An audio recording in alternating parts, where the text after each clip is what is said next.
John, is that the recorder just didn't know where you were from. Oh, really? Okay. Yeah. So if you could tell us that, we'll get that into the minutes. Sure. Yes, I'm in Baker.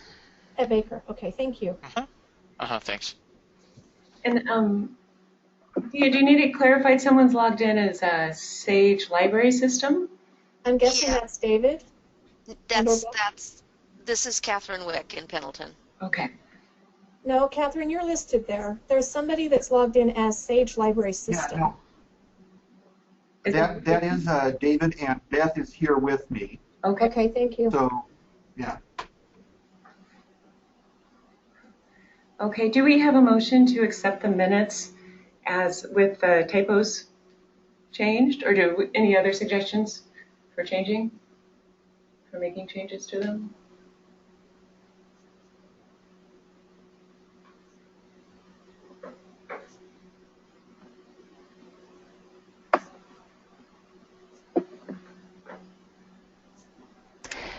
This is Christina. I will move that we accept the minutes with the typo adjustments. Just okay. Second? This is Catherine Wick. I'll second. Anyone opposed?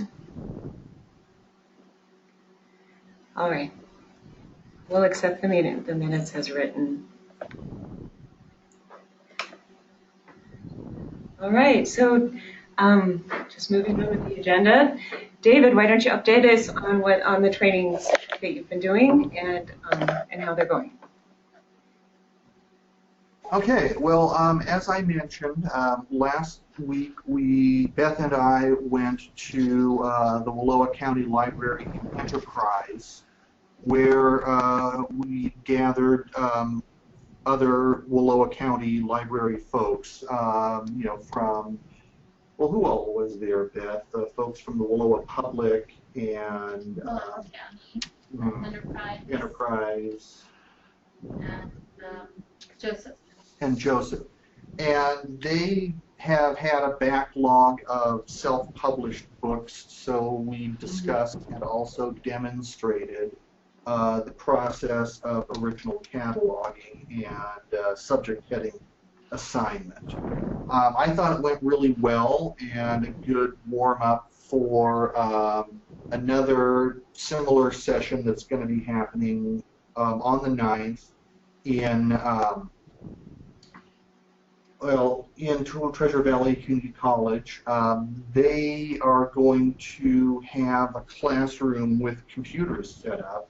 So we may be either working in Evergreen at that time, or I don't know if there's like a sandbox server we can access remotely. David, could you repeat where that's going to be? What's that? Could you repeat where that's going to be? Well, it's going to be at Treasure Valley Community College. I'm not sure exactly where on campus at this time. But they are going to be gathering cataloging folks from Region 4, so Ontario and other places there, to do some original cataloging workshop.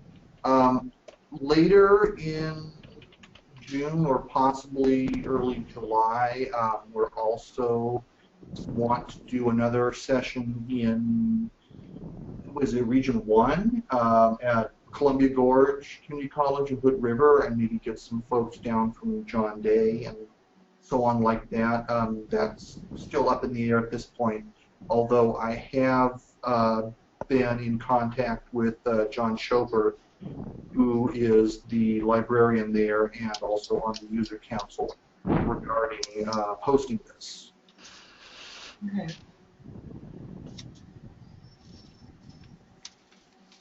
So we will be doing training in the other 2 regions here later this summer. That's the plan anyway.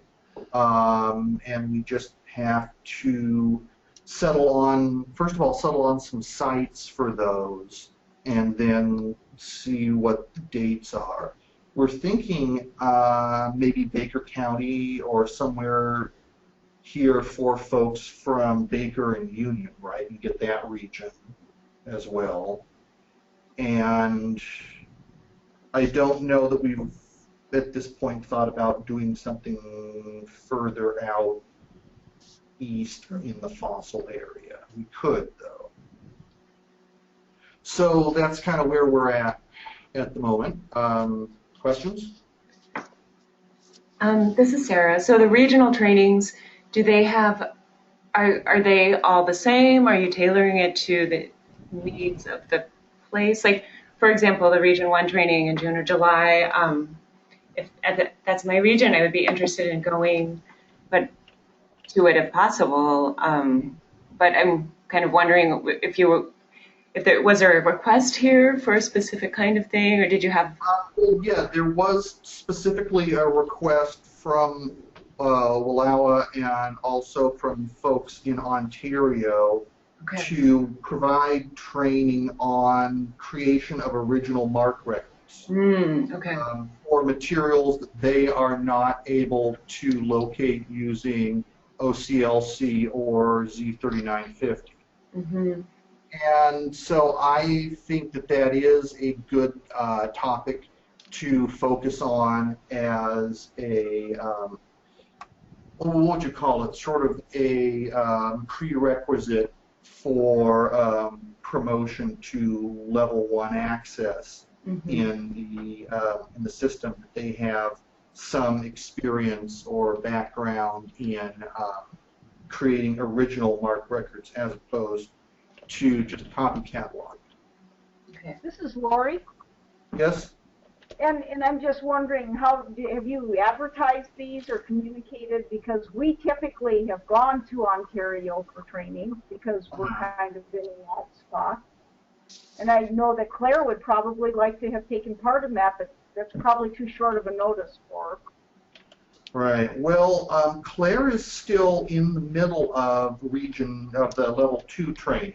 So I would like to see her complete that to work at the level 2 for at least a month or two, and then we'll look into doing some original record creation after that. And also, Lori, I would be quite happy if you wanted to supervise some original record creations for Claire. I think you are more than sufficiently trained and experienced to talk about that with her. Oh heck, I was hoping you'd come and train me. Well, if you feel the need for that, I think we could. Lori, I think one of the sites I was going to check with you guys is to see if Burns would be a good candidate for a site for regional training to pull in folks from Lake County and possibly Klamath Falls. Yeah, that's kind of what I was mentioning earlier, is that would be kind of the 4th region that we would hit. You know, I think it'd just be helpful if you just maybe send out some communication about the trainings you're doing so we know, and then if it works for somebody in a nearby region to jump in on those trainings, I think that should be an option. Just more communication about the trainings you're offering, even if it doesn't pertain directly to our area. I think sometimes you have to travel, and I think we would be willing to do that also. But yes, we could host one if people will drive this far. Sounds good. Yeah. Traditionally, we have gone to Ontario for our training. Just saying. Okay. Well, let's see here, and that is, I guess, my own confusion here about how lines of communication actually work in the consortium, because I was under the impression that Christina Trunnell had been in communication with you as she has with Ontario about this, the date for the 9th. And Lori, we just settled on the date last week, so I really was just trying to get something scheduled. We haven't done any communication, and normally we would contact you. So that's why you didn't hear about it prior to this week. Yeah, I just think David and Beth should advertise what they're doing or letting us know. Maybe we should go back to the monthly report or something so we know what is happening. I'm always kind of surprised when I hear there's something going on that I haven't heard a thing about. Well, and the other thing is that not all folks will be able to attend whatever's in their area. So if they know there's a conflict and there's another one close by, they're going to try to attend that. But if we don't know, then we miss trainings. Okay, so just more communication maybe would be a good thing to focus on. Okay, we're off. I just was saying, and part of it is the fact that we just decided on a date. So hadn't been much time to get a communication out.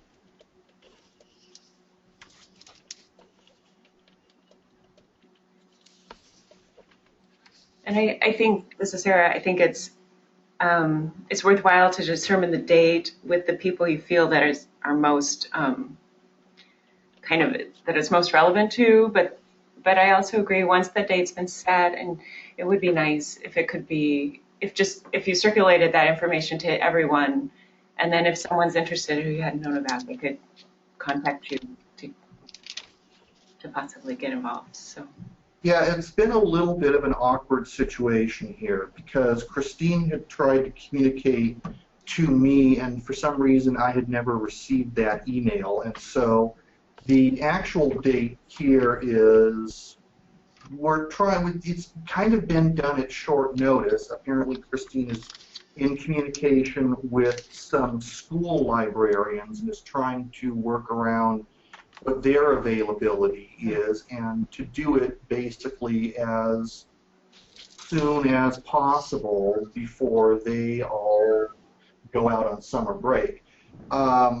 As for when we hold training sessions in Columbia Gorge, in Hood River, and at the, what were you saying, Beth, to do that there in Burns, those we're going to announce dates for further in advance and not try, and you know, we're going to be a little better organized when those come around.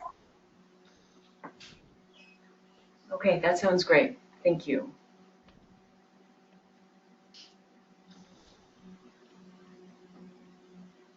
Let's see, I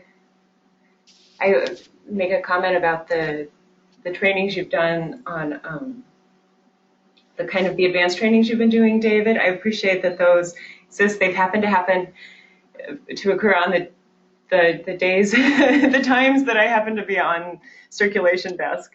So I haven't been able to be part of any of them yet, but of your webinars. But I'm glad you're doing them, and I've looked over the posted information, and I'm glad they're here.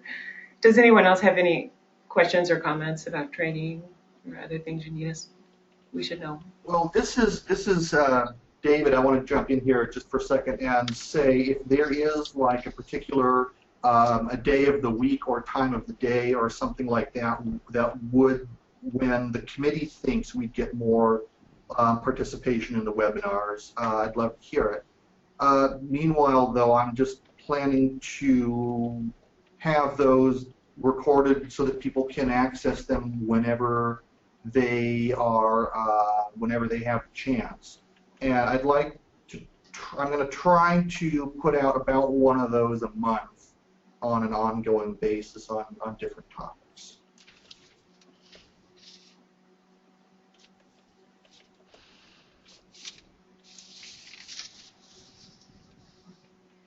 I have a feeling our schedules vary enough that it might be difficult to just to find everything. Oh, Jenny says Mondays are good. Actually, Mondays are good for me too. I'll toss that out.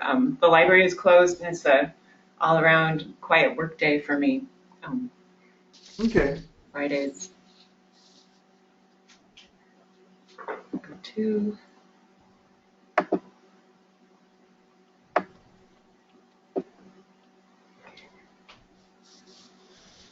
So anyway, yeah, I guess if people want to have favorite days, want to share that information with David, it can only help. But and that would maybe we can just continue to do that. Same here on Mondays. Okay, let's move on. I know that Beth, you've sent some information around about with the Evergreen upgrade that there's some new features for catalogers, and I didn't know if you wanted to talk about those a little or anything that came from the conference that you might want to share with us, or there's a if you prefer to just do that through email, that's fine too. But I wanted to open it up a little bit on that. I'll say some brief things. I'm hoping that we'll do a blog post on the 007. I know David sent out an email briefly describing the fact that for the 007 there's now a wizard that guides people through filling out the character positions in the 007. Yeah, that's kind of important because that's where we're getting the image, the item type icon is drawing its information from that field now and not from the 999. Yeah, along with the other fixed fields. We still need to use 999 because that has the text description, whether it says book or VHS or what have you. But the little image is being taken from 007 now. So you can access it in the ruled view by right-clicking on the field or the row, and remember to click Next and not OK for each one. When you click OK, it takes you back out of it. And other than that, it's pretty self-explanatory, I think. So I think that's that and the format icons are a couple of the most significant cataloging changes. As far as the conference goes, there were some cataloging sessions that were good. We had a cataloging interest group session. Trying to think, but I'll collect my thoughts and send out an email. Not remembering anything. It was just that overall the conference was great. Learned a lot. Have some ideas of some things we can do. Developing some new indexes to improve relevancy. Some ideas from other libraries. So it was very good conference. That sounds great. This is Lori, and I'm really interested in hearing if anyone attended and learned what you learned from Kathy Lucer's Evergreen Search Tune-Up Workshop. What's that, Lori? The Evergreen Search Tune-Up. Yeah, I attended that and took lots of notes. That sounds interesting. Yeah, it is, and it's kind of looking at what they did, and we've done some of the things that they did to improve relevancy, but there's some additional things that we can do as well. So I look forward to that, Beth. Okay.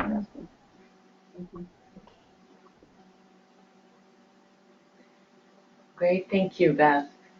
That kind of reminds me of something about Evergreen that that I'd love to go over. I don't know if it's appropriate for training or just the blog post, but the whole concept of the meta records, I can say it. I know that there's been talk about that, and it seems like a really neat idea, but I'm not sure how to optimize for it, really how to take advantage of it right now. So I don't know, sometime in the future if we could kind of, if that could be addressed, it might be something that just in general staff would be interested in using for patrons. Yeah, and I think we have to decide whether we, how much of that we want to promote to the patrons as far as placing meta record holds and so on. So yeah, a great topic for a future training. Okay. So yeah, no, thanks for the suggestion. Okay. I'll try to put something together. Great, thank you. Okay, and now wondering if we could talk about the website a little bit, the Sage, the website. I know you've been building it for a long time, Beth and David, you've been adding a lot to it, but I'm realizing I'm not sure we all know how to get into it. A lot of the cataloging resources are under, you have to log in as staff, and how you'd like us to do that in general. If is there a login we should all be using? Do we have individual ones? Things like that, and then kind of if we could look around there a little bit. And I wish I could somebody else could do the screen, but I'll try to bring it up, and then people can ask questions if you have them. How many of you have been using the new Sage website? Anyone? I don't know where it is. I've looked. Oh my goodness. Well, I thought I was good about putting emails out, but obviously you guys missed my emails. But it's sagelib.org. You got it up there. It's both a public and a staff interface. So if you want to get access to the staff materials, you have to click on the staff menu item, and then it prompts you to log in. And it is one login for everybody. Those people who will be adding content to the website will get an individual login, and so I'll be working with those individuals. I wanted everybody to get used to the website before we had other people starting to add content. The username is staff, and the password is capital S, PEP, the number 4, ORWARD, exclamation point.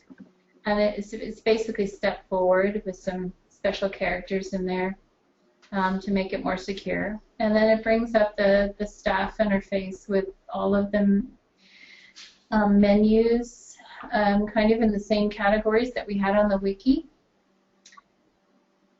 And we tried to have quick links to blog posts as well as support links on the front page and upcoming meetings. But so I guess if you're finding anything missing, please let us know, as well as any suggestions for additional content.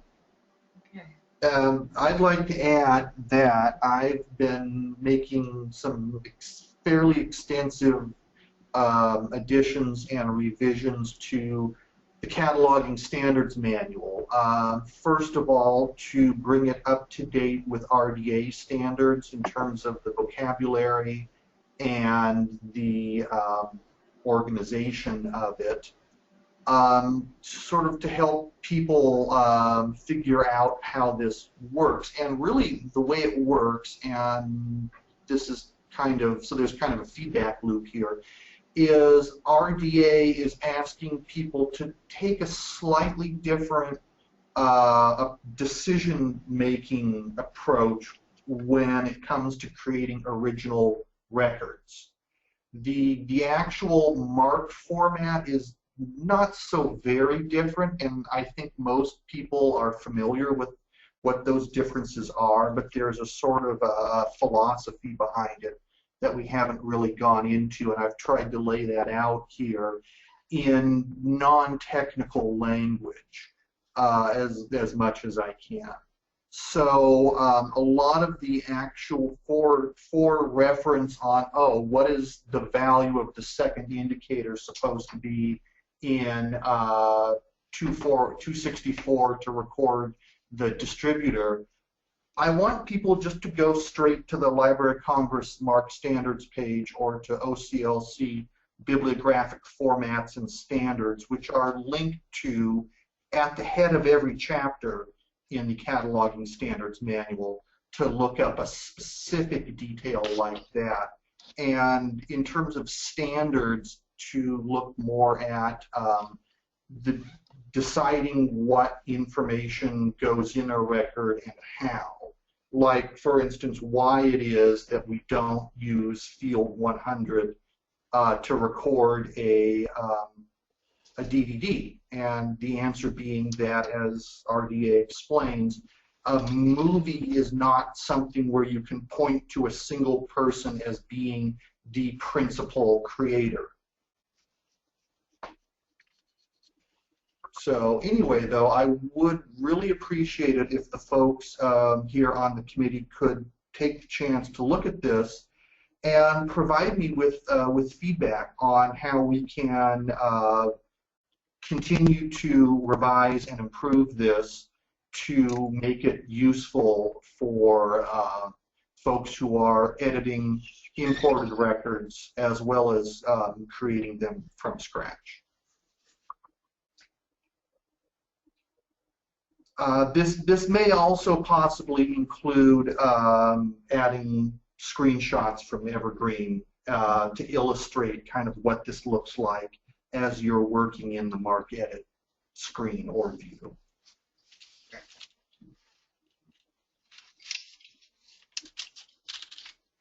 Yes, I tried to log in. I must have misread or misunderstood the password. Could you give that again? I can. It's capital S, lowercase TEP, the number 4, ORWARD,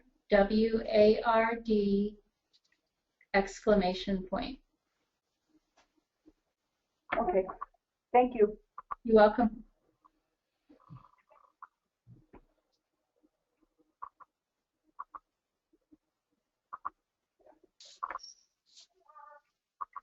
Okay. Something else maybe I could mention here is at the top of the table of contents here, the section on general cataloging policy. That document I created drawing heavily on the Evergreen Missouri's version, and that's just to sort of explain how the tiered permission system works and what activities or permissions exist at each tier. Just sort of so that's down in black and white for the benefit of folks in Sage. And again, suggestions, revisions, etc. are quite welcome. And I probably need to look at that and see how that compares with how the permissions were actually allocated in our system.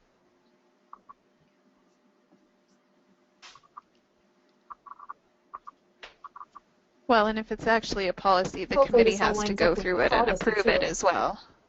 Oh, true. Yeah. Yeah, and which I think probably would be a good idea. We already have a policy in place that the council approved. Mm-hmm. And so is that anywhere on here? I don't know. Okay. And I didn't really see anything in the standards manual that focused on like laying out, like I said, what level has what permission and Yeah, it was a separate document. It wasn't overall part of the manual. Okay, well maybe it should be. I don't know. So anyway, yeah. So that's there also.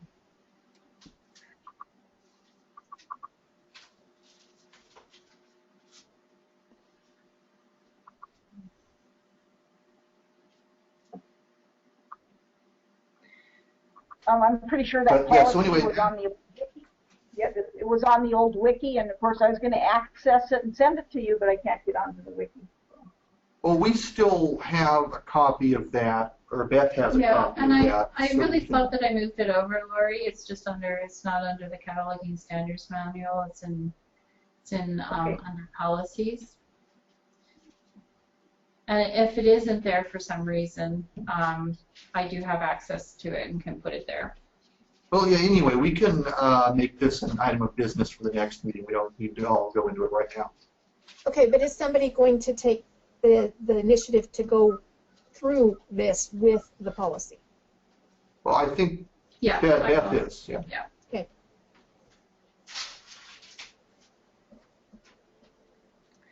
Okay, so by the next meeting we'll review. We need to vote on this policy. Is that what I'm hearing? Or we just, No, I think we need to put our actual policy up, and if we want to change it, Yeah. then we have to go through Okay. that process okay, again. the one that was, yeah. My feeling was I would take our policy and kind of Reconcile the two. reconcile the two and not change anything in our existing policy, but just provide an explanation if our existing policy is not clear enough. Okay.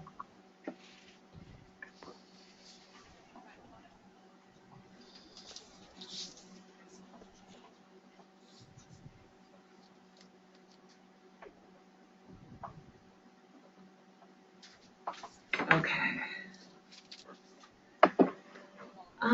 Are there other questions about the manual and or the website right now? We can bring it up again at the next meeting if people, you know, kind of offer another opportunity for questions after people have had a chance to look around on it. If you guys would like to do that. So. Well, yeah, that's.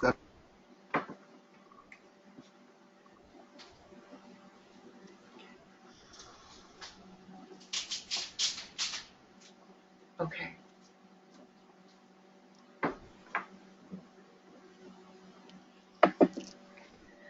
Okay, so I think we all, a suggestion that was made for a topic kind of a more, definitely more of a detail, but that we review the suggestions and the guidelines that David has set out about subject headings. I think we've heard different things, and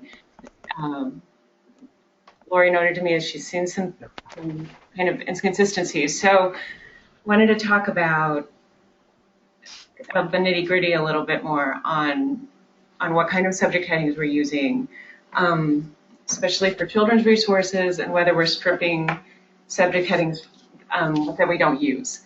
So maybe the best way to go about this is, David, why don't you tell us what you are recommending right now, and then if there's discussion needed on it, we'll do it. We'll do that. Here's what I'm recommending, based on partly on what I understand from Beth. So the issue of children's resources. The issue there is that the indicator in the 6XX field does nothing.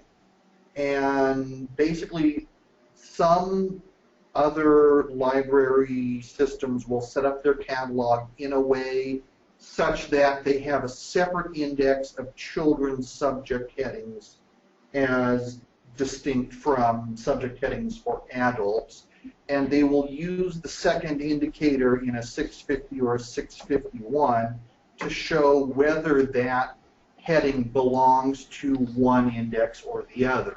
The second indicator is 1, then it's a juvenile heading, and if it is second indicator 0, it's an adult heading and goes in that index in the authorities. On the Millennium system, we did have a separate index. We did not replicate that index on the Evergreen system. We could, that's certainly within our capability, but right now there's no index for it. And so therefore, since the indicator, the second indicator 0 versus 1 doesn't distinguish, I'm recommending that people use the subfield V, juvenile fiction, juvenile literature, juvenile films, etc., as a way then to show age appropriateness of material in the now this doesn't often when you're importing records, it'll come in with 2 sets of subject headings, one, you know, with second indicator 1, subfield V, juvenile fiction, and then a second set where it's second indicator 0 and then just fiction. or what have you. The opposite. Or is it the opposite? Well, yeah, because juvenile fiction goes with the second indicator 0. Oh, right. And then with 1, it would just be fiction. Fiction, right. So I think what Dave is getting at is basically we don't need both sets if we're not indexing the juvenile subject headings separately. Right. But by the same token, it's better that juvenile material have that tag juvenile somewhere in the subject heading. So it's better to keep those headings than to keep the other ones.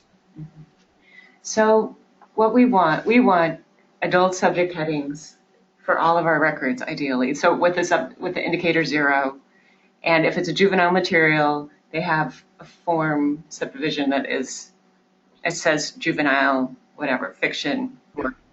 Yeah. Is that, and then the children's subject, the ones that have the indicator 1, the Children's Library of Congress headings are basically just extra. They're like the BISACs or other things that we're not indexing. Is that kind of right? Okay. Yeah, because they're duplicates, and we don't feel that we need 2 sets of subject headings that essentially duplicate each other's content, which is also kind of the issue with the Sears subject headings. Right. So David, can I ask a question? Yes. So those, are you recommending just getting rid of all those with first indicator 1, or just those that duplicate? Because there are a few that don't duplicate each other. I'm recommending, as with Sears, that if the duplication exists, then we can dispense with them. I'm not arguing that we should get rid of all such subject headings in the first place. Okay, I just want to clarify that because it didn't quite sound that way when you were explaining. Well, no. Basically, what I'm saying is that when duplication exists, then we should try to keep the Library of Congress adult subject headings, second indicator 0. We should prefer those to the Sears or to the children's subject headings, assuming the main entry, subfield A, and following string is identical. So, and just as a general policy, it sounds like we want to have adult subject headings in all of the records. That Right. is the Right. primary. Well, That's the primary goal. Yeah, it's just the thing is, if you have a record, let's say, and the subject heading is, I don't know, England subfield Y, 18th century, subfield X, history. Actually, that should be the other way around. It should be subfield X, history, subfield Y, 18th century, okay? So, and then we have subfield V, juvenile literature, with the second indicator 0. Then we have England, history, 18th century, second indicator 1, and a separate one. And then we have another one that is, again, England, history, 18th century, Sears vocabulary. These don't add information for the patron. I mean, it's great that we have 3 different ways to index this record now for the cataloger, of which we're only using one of those 3 options in the first place, and then in the second place, it repeats it 3 times in the OPAC, and it's a distinction without a difference as far as the patron is concerned. Well, I guess I'll tell you kind of where I'm coming from on this stuff. I think it's right. It's important to have the right subject headings. I'm less interested in being required to strip the headings that we're not using, especially when we need to compare the content to what's already in the adult headings. I'd like to maintain some focus on the efficiency and taking advantage of cooperative cataloging. Some of that's maybe not.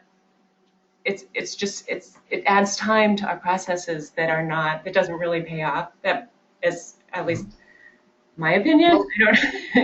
I, It's with amount of time probably, but and then the other aspect of that is if the subject headings do differ somewhat, and if the search, a subject scoped search, functions as I guess I don't know if it uses more of a keyword approach or if it uses does a browse type approach. If it uses a keyword type approach, well, actually, either way, if the Sears or the LC children's subject headings are slightly different, they will provide more opportunities for those records to come up for patrons. Does that make sense? yes, it does, but the point is that as far as the difference between LC children's and LC adults is literally whether or not the word juvenile appears in subfield V and the value of the second indicator. So That's you the can search for only the difference. and that makes sense. Not Yeah. always, though. I guess I want to step back and we have to look at, like you said, Sarah, the additional work that it would take to remove those from the record. And if I can change the OPAC display to only display LC subject headings, then the patrons aren't going to see a duplication. Is that a better way to go than to have to worry about stripping things? If we can remove the duplication from the display, is that a better approach? Can we just set it to not display subject headings by indicator, or well, I guess they're all, it would be by indicator. Yeah, basically I would be going and also maybe querying on subfield 2. Yeah, for Sears. First, subject to heading, that would- exclude the Sears. I'd have to look in more detail as far as what my possibilities are for the OPAC display, but I know I can manipulate things and not display all the subject content. And that way our search, the search wouldn't be diminished. We wouldn't have to take extra things out of the record. Okay. And we'd be making things better for the patron. I don't know that search is diminished now. Exactly. I mean, we don't have a It's- separate setting for search adult versus search juvenile. So that doesn't exist. We haven't lost that. Yeah, I'm saying we're not anywhere Right. worse off. No, Right. we're not. And I mean, my concern is more aesthetic, more just that I want it to look good in the public display, and so on which is kind of the objection also to the DISAC headings, is that they're really kind of an incompatible system to the LC or to the Sears. I mean, Sears and LC subject headings basically work the same way. It's a totally different, in kind of incompatible system.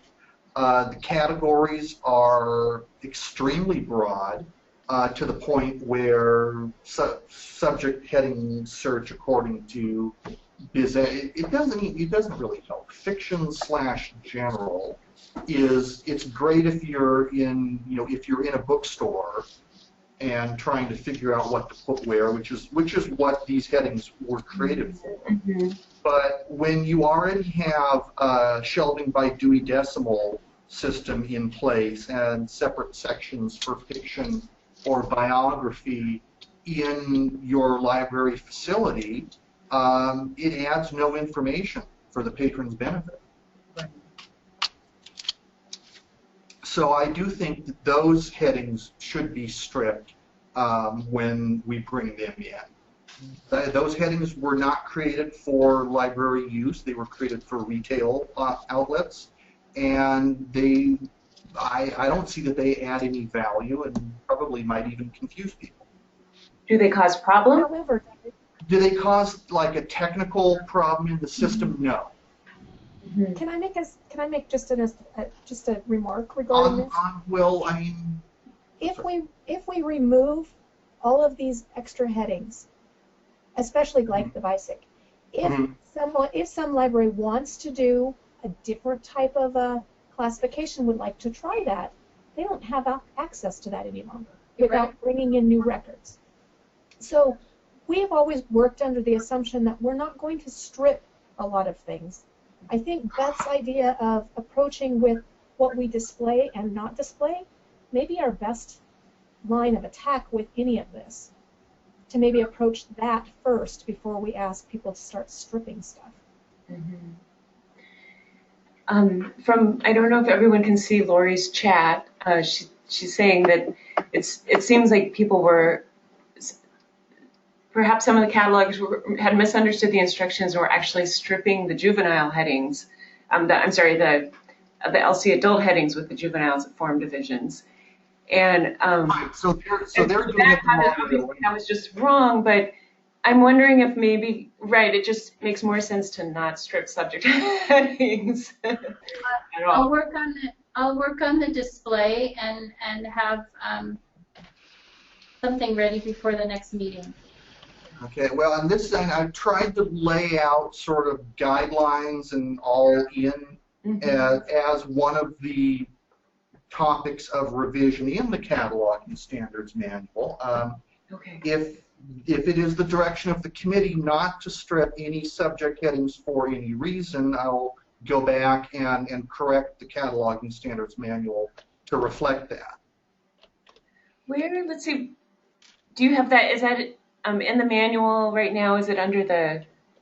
Yeah, Part 2, access points and authority control. Okay. Was this something, a revision that you made, David, or was it in the prior manual? This was, let me see here. I think part of this was, no, okay, never mind. I'm sorry. It's in the marked format. I decided to address that in sort of use books as the template, and so in the 6XX field discussion for the books, it lays out what the different vocabularies are and their purpose, similar to the video that we had. So you need to go back, click on the one for books, it's in there, and it doesn't matter because we're not doing that anyway. I was just trying to follow the practice that I'd observed by catalogers in the system and the general direction I got from the committee. But like I said, if the vote is not to attempt to standardize subject headings and make them consistent within our consortium, but to simply accept them all as imported from whatever source, that's fine too. I'm just trying to make sure that I know which direction we're going.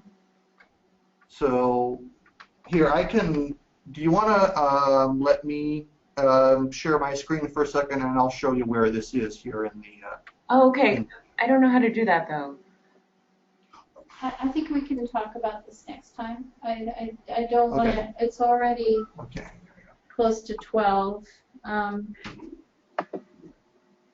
I think if I can do some display issues, it may mitigate some of the concerns. I'm worried about the amount of time. I guess I want to prioritize when we're touching records or bringing records in. What we spend our time in. I think the fixed fields are becoming more and more important, and I'd rather people spend time making sure that the correct fixed fields are set. Agreed. Like the fiction, nonfiction. I've got a huge list of cleanup to do for records that don't have that set. So if we can save some time not having to delete subject headings, I think we could use that to improving the record overall otherwise. Okay, because I guess apparently I am showing my screen here for the benefit of folks. It's right here. Yeah. The books, required marked fields and descriptions, all the way down to 6XX. So let's see here, link to the LOC mark page that has specific formatting instructions, link to LOC link data where you can check and make sure that you're using approved terms, explanation of other ones you'll find, including BizAc, Sears. There's also a specialized medical vocabulary, which I said here, always retain if present for the benefit of folks at Plaintree. There's also the faceted access to subjects and something. It's OCLC's own version, and they're putting it in all new records from OCLC. So I've just said to leave that alone. There's also the BIDEX. You'll see Spanish subject headings, and I think those ought to stay where they are for Spanish language material. Just generally, like I said, trying to avoid duplication of content across vocabulary. So if you have the Library of Congress and Sears, and then two versions of the Library of Congress, and they all contain the same information, I prefer Library of Congress adult, but if we want to keep all three, that's fine. And then we can just filter them out in the display. So That approach sounds good to me. Do other people have different opinions about it?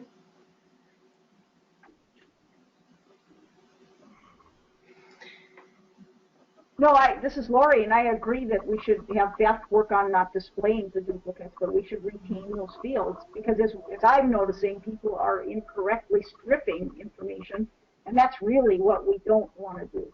Right.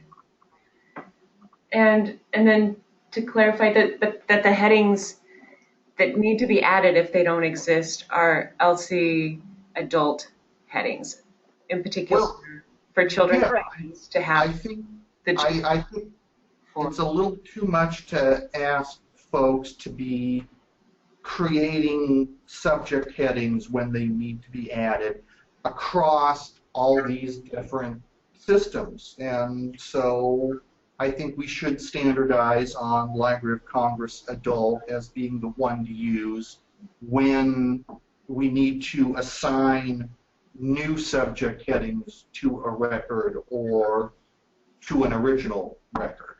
Okay. That's good. Good, yeah. Okay, thank you all for hashing that out. It's technical. So I guess, and the last thing I have on the agenda is just if there are other issues or improvements, problems that things that you've seen that you want to talk about or ask questions about, and just anything else that's, that people want to bring up.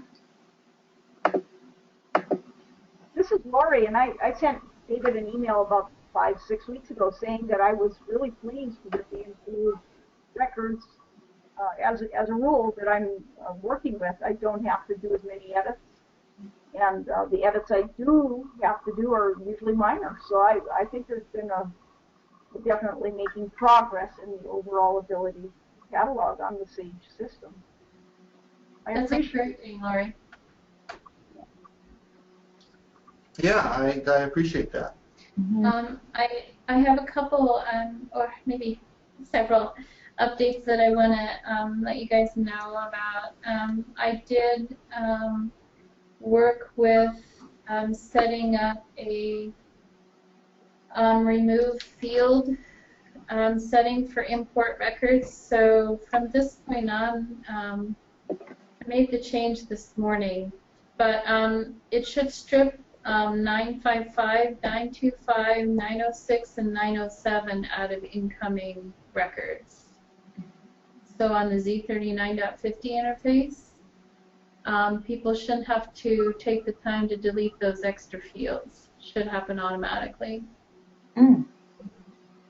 May I ask if you could also set the 599? That's in a lot of the Tulsa and some of those other libraries where records are being reported from. That's Yeah. a local news. Yeah, you're right, Lori. I will add that. I think as well as the 596. I've seen that come through as well. So I'll add those two additional fields. It's very quick to add other ones that we want to be in the template. Beth, could you add one more? Yeah. The 029. Okay. What is that? It's some sort of a local thing that you'll see a lot of times in OCLC records, but also I'm seeing them through the Z39.50. It identifies somebody that once upon a time had a holding, but it doesn't necessarily always just stay with theirs. It seems to migrate, and there's, I don't know, about a dozen of them I see on a regular basis that stay. Oh, okay. Yeah, I will add that one as well. And if anybody comes across other ones that they're seeing on a regular basis, just shoot me an email. The other thing, yeah, I already kind of mentioned the fiction, nonfiction. Seeing a lot of records that have a pipe in there instead of a 1 for fiction. So just to kind of be mindful, even if you're bringing records in, that might not have been set correctly in the 008. And now that we have, one of the things that the patrons were asking in the patron survey was they wanted the ability to limit their search by fiction or nonfiction. And so those fixed fields are assuming more importance than they have in the past. Another thing that I've done is I've created a search group for SAGE juvenile materials, and it sits right underneath the SAGE library system where you choose your library, but it's based on shelving locations, and so basically I moved all of the shelving location names that incorporated juvenile in them, or things like picture books or board books, and moved them into this grouping so that patrons and staff have the ability to limit their searches down to a juvenile group. I'm going to do the same thing with young adult and any other search groups that people think would be helpful. Let me think what else. We have a couple people adding series to records, so that work is going on. We had with this year's cataloging grant, because we got a late start, we had some extra dollars, and so we're using that to enrich catalog content. Series, and then we're also going to work with Marchive to add summaries to records that don't have them. So those two projects are going on right now as well, since we have to expend those funds by the end of June.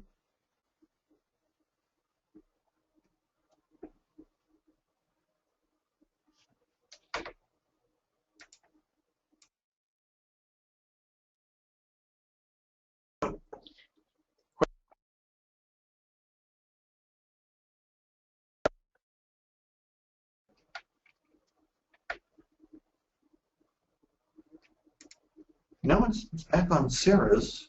She's back hosting. Can you hear us? Ontario can. We can hear you. Okay, there we go. So it just got real quiet there for a second.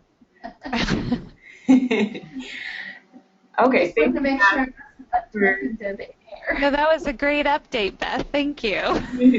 Yeah, thank you. Are there other questions or comments? All right, I think we're ready to adjourn then. Thank you, Dan. Sarah? Yeah. Lori, did anybody want to discuss what we should be adding to our agenda for upcoming meetings? Oh, That need to be addressed. so additional topics for future meetings, that would be excellent. Yeah, I mentioned, but I'll repeat here that I'd like the new standards sections there to be a topic, if folks can find the time to look those over between now and our next meeting. Now that I have a login, I will. Great. I would like to put search relevance on our official agenda for the next few meetings and discuss ways to improve our search parameters on our system. Okay. Relevance rankings, okay.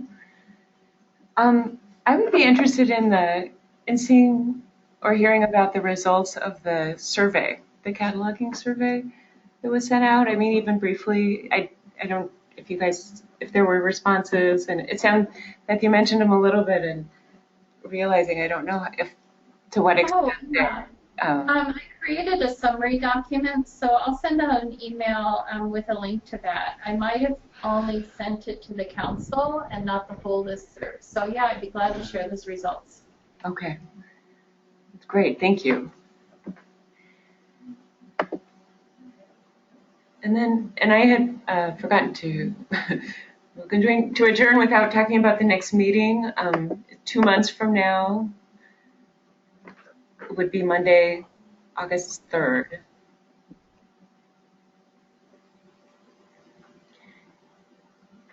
So that we'll plan on that. Unless people feel that we need a monthly meeting, it seems like our agendas have thinned out a little bit, so that every 2 months is more appropriate now. But I'm open to input. No, I think the 3rd is fine, Sarah. Okay, great. I think that's great, especially in the summer months. Great, and please, if other topics come up, things for the agenda, please send them to me. I'm always, always kind of a little, not a struggle, but just not sure what people want to talk about at the meetings and what needs to be on the agenda. So I appreciate your input on that also. I'm glad we discussed it today. Thanks, Sarah. Yeah. You're welcome. All right, thank you all for tuning in, and I hope you have a good week. Thanks. Thank you. Thank you.